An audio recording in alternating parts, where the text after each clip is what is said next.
आज का हमारा लेसन है compare the solubilities of hydroxide sulphates and carbonates of group 2 with group 1। इस सॉल्बिलिटी के ट्रेंड को समझने से पहले सबसे पहले जो हमें कॉन्सेप्ट क्लियर होना चाहिए कि जो इफेक्ट है सॉल्बिलिटीज के ऊपर वो लैटिस एनर्जी का और हाइड्रेशन एनर्जी का क्या है। इन शॉर्ट हमें पहले क्लियर होना चाहिए कि what is lattice energy and what is hydration energy. अच्छा, अब अगर मैं यहाँ पर एक लेट्स सपोज एक आयनिक कंपाउंड लेता हूँ, तो कोई भी आयनिक कंपाउंड क्या होता है, वो अपने ऑल्टरनेट नेगेटिव और पॉजिटिव आयंस के साथ एक स्पेसिफिक अरेंजमेंट में अरेंज होता है। उसको हम उस अरेंजमेंट को हम क्या कहते हैं, आयनिक लैटिस कहते हैं। अच्छा, इन आयंस को जिस एनर्जी ने होल्ड किया हुआ है उस एनर्जी को हम कहते हैं लैटिस एनर्जी। अगर हम वो एनर्जी इस इन आयंस को दे दें तो वो आयंस बेसिकली अलग अलग हो जाए, या इन शॉर्ट इस लैटिस को, इस आयनिक लैटिस को ब्रेक करने के लिए जो हमें एनर्जी चाहिए वो लैटिस एनर्जी चाहिए या उससे ज़्यादा चाहिए। अच्छा, अब अगर इस आयनिक सॉलिड को मैं क्या करता हूँ, एक वाटर यानी कि सॉल्वेंट में डिज़ोल्व करता हूँ, और अगर वो सॉल्वेंट में सॉलेबल हो जाता है, हल हो जाता है, तो सॉलेबल होने का मतलब क्या है? सॉलेबल होने का मतलब यह है कि वो आयंस बेसिकली डिसोसिएट हो जाते हैं अपने क्रिस्टल लैटिस से, और उन आयंस के को चारों तरफ से जो सॉल्वेंट के मॉलिक्यूल्स हैं, जैसे कि ये आपको डायग्राम में नज़र आ रहा है, सॉल्वेंट के मॉलिक्यूल पॉजिटिव और नेगेटिव आयन को बेसिकली सराउंड कर लेते हैं, और इस तरह से सॉल्वेंट के मॉलिक्यूल्स का आयंस के साथ एक बॉन्ड बनता है। और जब ये बॉन्ड बनता है उससे भी एक एनर्जी रिलीज होती है, उस एनर्जी को हम कहते हैं हाइड्रेशन एनर्जी। ठीक है, तो लैटिस एनर्जी क्या थी कि वो एनर्जी जिसने क्रिस्टल लैटिस को होल्ड किया हुआ है। और हाइड्रेशन एनर्जी क्या है? हाइड्रेशन एनर्जी बेसिकली वो एनर्जी है जो रिलीज होती है जब क्रिस्टल लैटिस ब्रेकडाउन होता है, सॉल्वेंट के मॉलिक्यूल उसको सराउंड करते हैं, उससे बॉन्ड करते हैं। अब सॉल्विटी का इन दोनों से क्या रिलेशन है? याद रहे कि अगर हाइड्रेशन एनर्जी की वैल्यू क्रिस्टल की लैटिस एनर्जी की वैल्यू से ज़्यादा है तो वो कंपाउंड क्या होगा? सॉलेबल होगा। ये एक सिंपल सा रिलेशन है।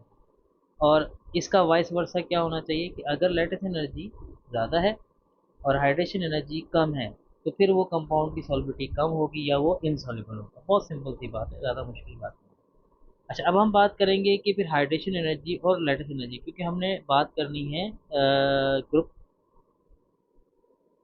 1 और ग्रुप 2 के डाउन द ग्रुप।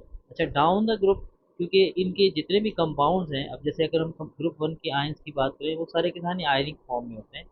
अगर वो स्टार्ट होगा जैसे लिथियम प्लस आयन होगा, उसके बाद सोडियम प्लस आयन होगा, इसी तरह करते करते हमारे पास लास्ट में जो होगा वो फ्रेंजियम प्लस आयन होगा। इसी तरीके से ग्रुप 2 की अगर हम बात करें तो वो हमारा स्टार्ट होगा बेरिलियम प्लस 2 आयन से, फिर आएगा मैग्नीशियम प्लस 2 आयन, और वो करते करते हमारे पास जो है वो रेडियम, या रेडियम से पहले आएगा बेरियम प्लस 2 आयन आएगा, और फिर रेडियम प्लस 2 आयन आएगा।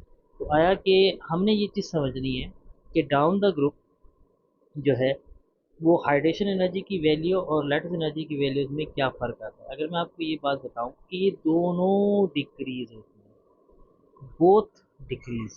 ठीक है, मैं यहाँ ये क्लियर कर दूं, बोथ गेट डिक्रीज। अच्छा, अब सवाल ये पैदा होता है क्यों? उसका रीज़न ये है कि डाउन द ग्रुप जो है वो साइज ऑफ आयन इंक्रीज, जब साइज ऑफ आयन इंक्रीज होगा तो चार्ज डेंसिटी क्या होगी? डिक्रीज होगी। उससे क्या होता है? ये एनर्जीज कम होती चली जाती हैं, क्योंकि क्रिस्टल लैटिस का ताल्लुक है स्ट्रॉन्गर बॉन्ड से, और हाइड्रेशन एनर्जी का भी बेसिकली बॉन्ड से ही ताल्लुक है। हाइड्रेशन एनर्जी का तो बेसिकली डायरेक्टली इस सेंस में है क्योंकि जब अट्रैक्शन ज़्यादा होगी तो बॉन्ड भी स्ट्रॉन्गर बनेगा। तो ये यहाँ तक आपको ये क्लियर होना चाहिए कि दोनों एनर्जी, अगर ये दोनों एनर्जीज कम हो रही हैं तो फिर सॉल्विटी पे क्या फ़र्क आएगा। अब ये मेन पॉइंट है जो हमें समझना है। याद रखें, इन दोनों का डिक्रीज होने का जो रेट है वो सेम नहीं होता। कभी ऐसा हो जाता है कि लेटेस्ट एनर्जी ज़्यादा डिक्रीज हो जाती है, कभी ऐसा होता है कि हाइड्रेशन एनर्जी ज़्यादा डिक्रीज हो जाती है। तो अब उस डिक्रीज में अगर ऐसा हो जाए कि हाइड्रेशन एनर्जी का डिक्रीज कम हो और लेटेस्ट एनर्जी का डिक्रीज ज़्यादा हो, तो ये केस बनता है। उसमें क्या होता है कि सॉल्बिलिटी क्या होगी, इंक्रीज हो जाएगी, मैं यानी कि वो कंपाउंड क्या होंगे, वो सॉलेबल हो जाएंगे। लेकिन एक केस ये भी तो हो सकता है कि लेटेस्ट हाइड्रेशन एनर्जी ज़्यादा डिक्रीज हो जाए और लेटेस्ट एनर्जी कम डिक्रीज हो। उस केस में हमारे पास जो है वो सॉल्बिलिटी क्या होगी, मतलब इनसॉल्युबल हमारे पास कंपाउंड्स आएंगे और सॉल्बिलिटी डिक्रीज हो जाएगी। तो ये चीज़ हमें क्लियर होनी चाहिए। अब हम कंपैरिजन की तरफ चलते हैं। सबसे पहले इस टेबल के ज़रिए से मैं इसी पॉइंट में एक्सप्लेन करूँगा। अच्छा, सबसे पहले अगर हम बात करते हैं हाइड्रोक्साइड्स की, हाइड्रोक्साइड का जो OH नेगेटिव का आयन होता है, वो जो बेसिकली बॉन्ड बनाता है वो इतना ज़्यादा स्ट्रॉन्गर आयनिक बॉन्ड नहीं बनाता। बेसिकली इट फॉर्म्स, मैं यहाँ पहले से क्लियर कर दूँ, it forms weaker ionic bond. तो अगर मैं ये इंफॉर्मेशन आपको अभी से बता रहा हूँ कि OH नेगेटिव आयन इतना स्ट्रॉन्ग बॉन्ड नहीं बनाता, तो इससे आपके जहन में क्या आएगा कि ये इजीली सॉलेबल होंगे, इनकी जो सॉलिबिलिटी होगी वो क्या होगी, वो हाई होगी। लेकिन हम इसको in term of hydration energy और लैटिस एनर्जी के टर्म में पढ़ेंगे। अच्छा, पहले हम बात कर लें ग्रुप टू। ग्रुप टू की जो सॉलिबिलिटी है वो इंक्रीज होती है down the group. Down the group solubility increases, बहुत सिंपल सी बात है। और अगर मैं ग्रुप, सॉरी ये ग्रुप वन की बात थी, ग्रुप टू की बात करूं, ग्रुप टू की तो डबल इंक्रीज होती है। ठीक है। अच्छा, अब अगर ये इंफॉर्मेशन आपको मिली है तो फिर आपके माइंड में लॉजिक क्या आएगी। लॉजिक बहुत सिंपल सी है कि hydration energy will be greater than latest energy. बहुत सिंपल सी बात है। यानी कि डाउन द ग्रुप जाते हुए हो क्या रहा होगा, डिक्रीज तो दोनों हो रही हैं, लेकिन hydration energy will dominate as compare to lattice energy. इस वजह से इनकी सॉलिबिलिटीज क्या हो रही है, वो इंक्रीज हो रही है। और जैसा कि एक लॉजिकल बात तो मैंने आपको पहले भी क्लियर की कि hydroxide ion basically group one से और ग्रुप टू से दोनों से इतना ज़्यादा स्ट्रॉन्गर आयनिक बॉन्ड नहीं बनाते। इनका ये बेसिकली आयन बहुत स्मॉलर साइज का होता है, तो उस कंपेरेटिवली उस सेंस में इतना अच्छा स्ट्रॉन्गर बॉन्ड नहीं बनता। अच्छा, अब हम आते हैं सल्फेट्स की तरफ। अच्छा, अब सल्फेट्स में अगर मैं ये इंफॉर्मेशन आपको दूं कि ऑल आर soluble।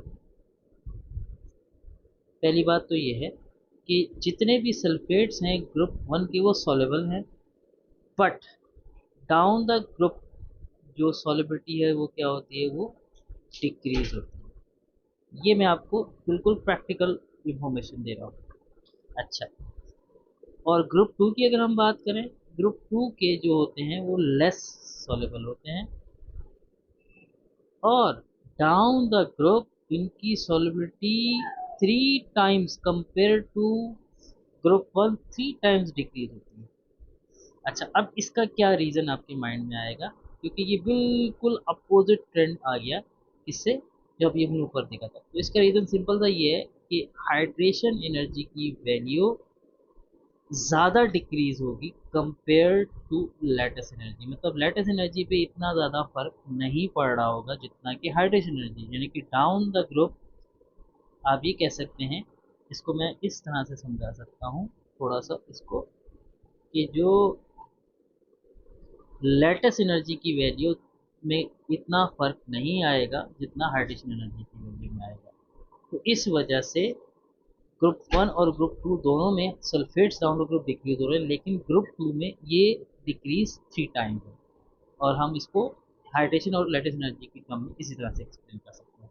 अच्छा, अब हम आते हैं लास्ट ट्रेंड जो कि है कार्बोनेट का। अच्छा, जब हम कार्बोनेट के ट्रेंड की बात करें, इसका भी सेम सिनेरियो वैसे ही है जैसा कि सल्फेट का है, कि ऑल, मतलब जो ग्रुप वन के हैं, all are soluble and basically इसका भी ट्रेंड हमारा कुछ ऐसे ही है। या इन शॉर्ट ये कहा जाता है कि इसमें डिक्रीज आता है, लेकिन इतना ज़्यादा रैपिड डिक्रीज नहीं आता। मतलब लेकिन हम ट्रेंड पढ़ रहे हैं तो ट्रेंड के रिस्पेक्ट से हम यही कहेंगे कि डाउन द ग्रुप जो है वो डिक्रीज डिक्रीज ही आता है। अच्छा, लेकिन अब हम अगर हम बात करें ग्रुप टू की, तो ग्रुप टू में जो ट्रेंड है वो सेम है। डाउन द ग्रुप जो सॉल्युबिलिटी है वो डिक्रीज होती है, लेकिन ये डिक्रीज जो सॉल्युबिलिटी का है ये डबल है, 2 टाइम्स है कंपेयर टू ग्रुप वन। मतलब जितना हमने सल्फेट में देखा था उसमें इतना ज़्यादा इसमें नहीं होता, और इसका रीज़न भी वही बनेगा जो हमने इसका बनाया था कि hydration energy will decrease more as compare to lattice energy. तो ये हमारा ट्रेंड कंप्लीट होता है। होप आपको ये लेसन समझ में आया होगा। Thank you.